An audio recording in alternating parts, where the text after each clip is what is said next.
172 பேரை தூக்கிலிடுவதற்கான ஆயத்த பணிகளை காங்கோ அரசு துவங்கியுள்ளது.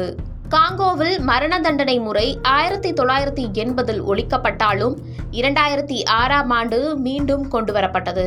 தற்போது காங்கோ அரசு நூற்றுக்கணக்கானோரை தூக்கிலிட என்ன காரணம்? விரிவாக பார்க்கலாம்.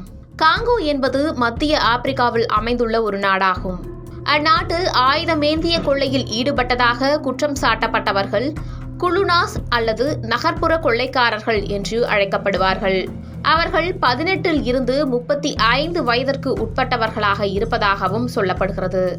அவ்வாறு ஆயுதமேந்திய கொள்ளையில் ஈடுபட்டதற்காக 172 பேரை தூக்கிலிட காங்கோ அரசு ஆயத்தமாகியுள்ளது.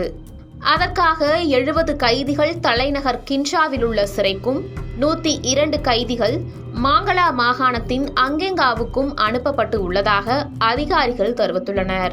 தண்டனை எப்போது நிறைவேற்றப்படும் என்பது குறித்தான விவரங்கள் தெரிவிக்கப்படவில்லை. காங்கோவில் நிறைவேற்றப்பட போகும் மரண தண்டனை குறித்து இரு வேறுபட்ட விமர்சனங்களும் வந்த வண்ணம் உள்ளது. ஒரு சிலர் ஒழுங்கு மற்றும் பாதுகாப்பிற்காக இந்த நடவடிக்கை சரியாக இருக்கும் என வரவேற்கின்றனர். மறுபுறம் மரண தண்டனை என்பது மனித உரிமை மீறல் என குற்றம் சாட்டி மரண தண்டனைக்கு எதிராக தங்கள் கருத்துக்களையும் கூறி வருகின்றனர். காங்கோவில் மரண தண்டனை முறை ஏற்கனவே நடைமுறையில் இருந்தது. அதற்கு பிறகு 1980ஆம் ஆண்டு இந்த மரண தண்டனை முறையை ஒழிப்பதற்காக முடிவெடுத்தனர். ஆனால் மீண்டும் 2006ஆம் ஆண்டு காங்கோவில் மரண தண்டனை முறை கொண்டுவரப்பட்டது என்பதும் குறிப்பிடத்தக்கது.